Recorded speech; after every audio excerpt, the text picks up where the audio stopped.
नमस्कार दोस्तों, मैं दीपक राणा आप सभी का हार्दिक स्वागत करता हूं आपके अपने YouTube चैनल अपग्रेड एकेडमी पर।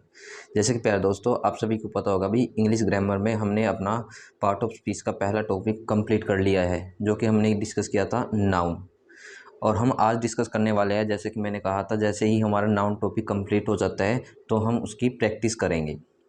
तो मेरा आप सभी से यही एडवाइस है कि भी पहले जाकर, ठीक है ना, जितने भी मैंने कॉन्सेप्ट नाउन में समझाया है उनको अच्छी तरीके से समझिए, ठीक है ना। याद नहीं करने हैं आपको, उनको अच्छे से समझना है भी, और 2 से 3 बार उनको रिवाइज करना है। उसके बाद क्या करना है आपको, पहले वीडियो को पॉज करके इन सभी की प्रैक्टिस करके देखनी है। उसके बाद जो चीज़ मैं आपको कराने वाला हूँ, आपको मैचिंग करनी है कि भाई जो हमने किए हैं वो रॉन्ग है या राइट है। तो चलिए दोस्तों, स्टार्ट करते हैं हम आज अपनी नाउन की प्रैक्टिस को, ठीक है ना। ये है हमारे पास नाउन प्रैक्टिस का सेशन नंबर 1। तो देखिए, नाउन में पहला जो एग्जांपल मैंने आपके सामने क्या लिख रखा है, हर हेयर्स आर कर्ली। अब देखिए, ये मैंने आपको बता रखा है कि भी कभी भी हेयर्स नहीं होता। हेयर्स तब हो सकता है जब इसके साथ कोई भी फिक्स नंबर दे रखा हो, जैसे 9, 10, 11 समथिंग कुछ दे रखा हो, तब तो ये आपका ठीक हो सकता था। लेकिन यहाँ हेयर्स की बात की जा रही है यहाँ। इससे पहले कुछ भी आपको कोई भी फिक्स नंबर नहीं है, तो इसका मीनिंग यही हुआ कि हम यहाँ हेयर्स नहीं कर सकते, क्या आएगा, हेयर आएगा। देन सेकंड, जब हेयर है, हेयर हम किस कैटेगरी में रखते हैं, आप बोलोगे अनकाउंटेबल नाउन की कैटेगरी में रखते हैं, तब आपका यहाँ क्या नहीं आएगा, आर नहीं आएगा, यहाँ भी आपका इज आएगा, ठीक है। तो यानी कि जो इसका करेक्ट रहेगा, her hair is curly. Then second क्या है हमारे पास, our elders gave us many advices. अब यहाँ देखिएगा, जो एडवाइस है वो क्या है, अनकाउंटेबल नाउन की कैटेगरी में आता है, और अनकाउंटेबल नाउन के साथ हम कभी भी एस या एस नहीं ऐड करते। इसका मीनिंग हुआ कि यहाँ एस नहीं आएगा, खाली एडवाइस होगा। और जो अनकाउंटेबल नाउन होता है उसके साथ हम कभी भी मैनी का यूज़ नहीं करते, तो इसकी जगह आपका क्या आएगा, इसकी जगह आप यूज़ करोगे मच, यानी our elders gave us much advice. Then इसके बाद थर्ड एग्जाम्पल है मेरे पास, I have many work to do. और वर्क भी कैसा नाउन है, आप बोलोगे अनकाउंटेबल नाउन है, तो अनकाउंटेबल नाउन के साथ हम मैनी नहीं लगा सकते, किसका यूज़ करेंगे, मच का यूज़ करेंगे। देन फिर फोर्थ नंबर का एग्जाम्पल है हमारे पास, Sunita has sold all her furnitures. और फर्नीचर भी किस कैटेगरी में जाता है, आपका अनकाउंटेबल नाउन की, तो यानी कि यहाँ ऐसे नहीं आएगा, खाली क्या रहेगा, आपका फर्नीचर रहेगा। देन इसके बाद एग्जाम्पल क्या है मेरे पास, she gave me information about this bank. देखो यहाँ इन्फॉर्मेशंस का यूज किया गया है, कभी भी इन्फॉर्मेशंस नहीं होता, क्या होता है, इन्फॉर्मेशन होता है। यानी कि यहाँ क्या आएगा आपके पास, इन्फॉर्मेशन आएगा। क्यों, क्योंकि इन्फॉर्मेशन भी आपका अनकाउंटेबल नाउन है। देन इसके बाद क्या है, the sceneries of Himachal Pradesh are very charming. अब यहाँ देखो क्या आया है, सीनरीज आया, और सीनरी भी किसका नाउन में हम काउंट करते हैं, अनकाउंटेबल नाउन की कैटेगरी में काउंट करते हैं। तब आपका यहाँ सीनरीज नहीं होगा, क्या होगा, सीनरी होगा भी। यानी कि यहाँ आपको सीनरीज का यूज़ नहीं करना, वाई का ही यूज़ रखना है, एस या एस नहीं यूज़ करना है इसके साथ। देन इसके बाद क्या है, the people are hardworking. People क्या होता है, प्लूरल की कैटेगरी में रखते हैं, तो इसका मतलब यहाँ आर आपका आ सकता है, हार्ड वर्किंग यानी नॉर्मल है, इसका मतलब ये बिल्कुल सही रहेगा आपका। देन इसके बाद क्या दे रखा है आपको, the cattles are grazing in the field. अब यहाँ देखिएगा कैटल्स, अब कैटल्स क्या दे रखा है, और कैटल क्या होता है, कैटल अपने आप में ही प्लूरल होता है, वो क्या कर रहा है, और इसके साथ एस लगा रहा है अभी, प्लूरल में और एस लगा रहा है, तो इसका मतलब यहाँ आपका एस नहीं आएगा। क्यों, क्योंकि ये अपने आप में ही प्लूरल है। आर दे रखा है, ये भी आपका बिल्कुल करेक्ट रहेगा। देन इसके बाद क्या है हमारे पास, I want a paper to write an application. देखिए जो पेपर होता है ये भी आपका अनकाउंटेबल नाउन होता है, और अनकाउंटेबल नाउन से पहले हम ए या एन का यूज़ कभी नहीं कर सकते। तो इसकी जगह यदि आपको यूज़ करना है भाई, सीट ऑफ का या पीस ऑफ का यूज़ कर सकते हो आप, ठीक है ना। I want seat of paper to write an application, ठीक है, तो ए या एन यूज़ नहीं करना है आपको। इसके बाद क्या है हमारे पास, I bring fruits and vegetables from the market. अब देखिए जो फ्रूट्स है, फ्रूट्स का मीनिंग यहाँ पे फल नहीं होता, क्या नहीं होता, फल नहीं होता, इसका मीनिंग कुछ और हो जाता है। यानी कि जो एरर क्या रहेगा, यहाँ फ्रूट्स नहीं आएगा, आपका क्या रहेगा, फ्रूट रहेगा। देन इसके बाद क्या है, you must continue your study. अब देखो यहाँ पे क्या आना चाहिए था, आपका एक नाउन आना चाहिए था, बट ये क्या है, स्टडी आपकी एक वर्ब है, तो यानी कि इसको कैंसिल करके आपको यहाँ पे क्या करना है, नाउन के रूप में स्टडीज करना है, क्योंकि स्टडीज अपने आप में एक नाउन होता है। क्योंकि आप एक चीज़ की स्टडी नहीं करते भाई, आप कई चीज़ों की स्टडी करते हैं।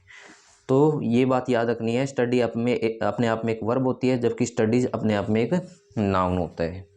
देन इसके बाद क्या है, दीज न्यूज़ आर फॉल्स। अब यहाँ न्यूज़ क्या होता है, आप बोलोगे न्यूज़ हम मतलब सिंगुलर की कैटेगरी में आता है, बट यहाँ वर्ब किसका यूज़ कर रहा है, प्लूरल का, तो मतलब यहाँ इज ना आके आर ना आके क्या लगेगा आपका, इज का यूज होगा। देन इसके बाद क्या दे रखा है हमको, they go to Agra during the summer vacation में। मैं आगरा गए समर वेकेशन के दौरान, कोई प्रॉब्लम नहीं, बिल्कुल सही है भी। देन इसके बाद क्या है, हर स्पेक्टेकल इज़ वेरी नाइस। अब देखिए हमने ये रूल्स पढ़े थे कि भाई स्पेक्टेकल हमने कोरिलेट किया था ऐसे, कितनी आइज होती है इसमें, आप बोलोगे 2 आइज होती है, 2 है तो ये अपने आप में क्या है, प्लूरल पेयर है ना, यानी कि प्लूरल की कैटेगरी में जाता है, तो इसका मतलब क्या है, स्पेक्टेकल नहीं आता, कभी भी स्पेक्टेकल्स आएगा, यानी एस और लगेगा इसके अंदर। देन इसके बाद क्या है, she has a 20 rupees notes. अब देखिए आपके पास क्या है, एक 20 रुपये का नोट है, 20 रुपयों के नोट्स थोड़ी होंगे भाई, क्योंकि ये क्या कर रहा है, यहाँ पे ए का यूज़ कर रहा है, तो एक है तो कहने का मतलब यहाँ रुपीज़ नहीं आएगा, पहले बात तो रुपया आएगा, नोट्स नहीं आएगा, नोट आएगा, क्योंकि आपके पास एक 20 रुपये का नोट है। देन इसके बाद क्या दे रखा है, ही गोट ओनली पासिंग मार्क्स। अब यहाँ पे देखना भाई, मैंने एक चीज़ यहाँ लिखी, रनिंग स्टूडेंट्स, ये हो सकता है ना कि भाई दौड़ते हुए बच्चे, यानी बच्चे दौड़ रहे हैं भाई, या विद्यार्थी दौड़ रहे हैं, ऐसा हो सकता है क्या, कभी मार्क्स दो मतलब पास हो मतलब कंटिन्यू हो सकते हैं, मतलब चल थोड़ी सकते हैं भाई, या दौड़ थोड़ी सकते हैं, यानी कि यहाँ पे जो आईएनजी का यूज़ कर रखा है तो वो कंटिन्यू होने की बात कर रहा है, और मार्क कंटिन्यू थोड़ी हो सकते हैं, तो यानी कि आपका जो सही रहेगा वो क्या रहेगा, पास रहेगा, ना कि पासिंग। देन इसके बाद क्या है, Ram was true to his words. Ram क्या है, अपने शब्दों को लेकर ट्रू है, तो यहाँ शब्दों का यूज़ नहीं किया जाता, वो जो ट्रू होगा अपने वादे को लेकर होगा, तो यानी कि यहाँ वर्ड्स नहीं आके क्या आएगा आपका, वर्ड आएगा। किसका यूज़ करोगे आप, वर्ड का यूज़ करोगे कि भाई वह अपने वादे को लेकर ट्रू है भी। देन इसके बाद क्या है, 10 miles are a long distance. देखो जो 10 माइल्स है एक यूनिट को रिप्रेजेंट करता है, जो एक यूनिट को रिप्रेजेंट करता है उसके साथ वर्ब प्लूरल नहीं, हम सिंगुलर का यूज़ करते हैं, यानी कि 10 माइल्स इज आएगा आपका। देन इसके बाद क्या है, एग्जाम्पल मेरे पास, दे वांट 2 डोजन्स एप्पल। क्या लिखा मैंने, दे वांट 2 डोजन्स एप्पल। अब देखो यदि क्या आ जाता है भाई, इन ऑब्जेक्ट सॉरी इन नाउन्स के बाद एक अदर नाउन आ जाता है, ठीक है ना, इन नाउन्स के बाद एक अदर नाउन आ जाता है, तब आपको ये क्या है, इसको मतलब प्लूरल नहीं करना है, एस या ई एस नहीं लगाना, तो यानी यहाँ एस लगाना बिल्कुल गलत होगा। देन सेकंड नंबर पे क्या है, ये चीज़ भी याद रखना, यहाँ पे एक डेफिनेट नंबर भी लिख के देगा। अब जैसे कि अगला है हमारे पास, I want 2 pairs of white shoes. क्या लिख रखा है, I want 2 pairs of white shoes. अब यहाँ पे देखिए इसके साथ कोई नाउन तो नहीं है, अब इसके साथ कोई नाउन नहीं है, नाउन यहाँ लास्ट में जाके लिखा है, तो इसका मतलब ये आपका बिल्कुल करेक्ट होगा, बट ये ऐसा हो जाता है 2 पेयर्स शूज, तो यहाँ पे इसका भी हमको इस डूजन की तरह एस कैंसिल करना पड़ता है, क्योंकि यहाँ नाउन इसके साथ था लेकिन इसके साथ नहीं है, इसलिए ये तो ठीक हो जाता है, और बट ये ऐसा हो जाता है डूजन्स ऑफ एप्पल, तब ये बिल्कुल ठीक होता है, यानी जो ये एस लगा हुआ था। देन इसके बाद क्या है मेरे पास, आई वॉन्ट 2 पेयर्स ऑफ, ये हो गया हमारे पास, Rahul has finished 2/3 of his work. अब ये क्या है भाई, आपको दे रखा है 2/3 ऑफ हिज वर्क, तो यहाँ थर्ड नहीं आएगा, 2/3 आएगा, बट क्या है इसके बाद यदि वर्क का यूज ये ऐसे कर देता 2/3 वर्क, तब यहाँ थर्ड ही आता, यानी जस्ट बाद नाउन होता तो आपका यहाँ पे खाली थर्ड ही रहता, लेकिन इसके बाद जस्ट बाद नाउन नहीं है तो यहाँ थर्ड नहीं करना, आपको क्या कर देना है, थर्ड्स कर देना है। देन इसके बाद क्या है हमारे पास, दी चेयर्स लेग आर ब्रोकन। कभी भी मतलब कि ये हमने पढ़े हैं एपोस्ट्रोफ वाले रूल में, चेयर्स लेग नहीं होता, यानी कि जो भी हमारे पास नॉन लिविंग ऑब्जेक्ट होते हैं उनके साथ हम एपोस्ट्रोफ एस का यूज़ नहीं करते, तो हमको इसको कैसे लिखना पड़ेगा, लेग्स ऑफ दी चेयर, ये इसका बिल्कुल करेक्ट होगा, यानी कि यहाँ एपोस्ट्रोफ एस का यूज़ करना बिल्कुल गलत रहेगा आपका। देन इसके बाद क्या है, good night I am so glad to meet you. अब देखो जो आदमी है वो किसी न किसी से मिला है, और जब हम मिलते हैं ना किसी से, वहाँ हम गुड नाइट का यूज़ नहीं करते, गुड इवनिंग का यूज़ करते हैं, और जब हम जाते हैं तब ये ठीक हो जाता है गुड नाइट। ओके, देन इसके बाद हमारे पास नेक्स्ट एग्जांपल्स हैं।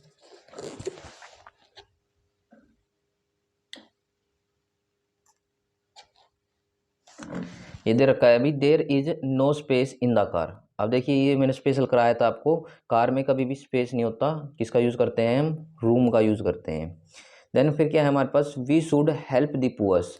अब देखिए दी पुअर्स लगा रहा है भाई, कभी भी दी पुअर्स नहीं होता, खाली क्या होता है, दी पुअर होता है, दी रिच होता है, क्योंकि दी पुअर में सभी ही गरीब आ जाते हैं, तब यहाँ एस लगाना बिल्कुल गलत रह जाएगा कि भाई हम पुअर्स भी कर रहे हैं और दा भी लगा रहे हैं भी। तो ये बात आपको याद रखनी है कि भाई इसमें सभी गरीब आ जाते हैं, द रिच में सभी अमीर आ जाते हैं। देन इसके बाद क्या है, she left for Delhi by 8:30 of clock. अब याद रखना ऑफ क्लॉक का यूज हमेशा राउंड फिगर में किया जाता है। राउंड फिगर का मतलब जैसे 8 of clock, 9 of clock, 10 of clock, मतलब हाफ टाइम या कुछ समथिंग नहीं दे के रखेगा। हाँ ये हो सकता है कि भाई इनके साथ AM PM लग सकता है, बट ऑफ क्लॉक कभी नहीं आएगा, इसका मतलब ये गलत होगा आपका। देन इसके बाद क्या है, one of his son is a teacher, यानी उसके सन्स में से ही एक टीचर हो सकता है ना। तो लेकिन ये किसका यूज़ कर रहा है, सन का यूज़ कर रहा है, तो इसका मीनिंग ये क्या आएगा, यहाँ पे सन्स आएगा, क्योंकि उसके बेटों में से ही एक बेटा क्या है, टीचर है। देन इसके बाद क्या है, amazing stories are an interesting book. देखो ये स्टोरीज देख के ये मत समझना कि भाई ये प्लूरल हो गया, ये एक बुक का नाम है। क्या है, केवल केवल एक बुक का नाम है, और एक बुक का नाम है इसलिए यहाँ वर्ब आर ना के आपके क्या आएगी, इज आएगी। देन आज के लिए जो हमारे पास लास्ट है वो क्या है, this is my sons in law house. अब यहाँ पे देखिएगा भाई, ये क्या दे रखा है, यहाँ पे आपको कंपाउंड नाउन दे रखा है। कंपाउंड नाउन में कभी भी स्टार्टिंग के साथ हम एपोस्ट्रोफ एस का यूज़ नहीं करेंगे, हमेशा लास्ट वाले के साथ एपोस्ट्रोफ एस का यूज़ होगा, और हमेशा बीच में हम क्या लगाते हैं, हाइपन का यूज़ करेंगे। किसका यूज़ करेंगे, हाइपन का।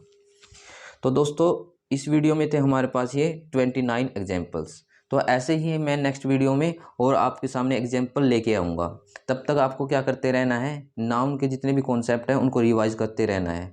आई होप आपने इन मोस्टली एग्जाम्पल को सोल्व कर लिया होगा, ठीक है ना। ये आप सभी के सभी कर सकते हो, बट आपको कॉन्सेप्ट को पहले समझना है, उसके बाद जब ये इसको ट्राई करोगे तभी ये आपको इनको आप अच्छे से सोल्व कर पाओगे।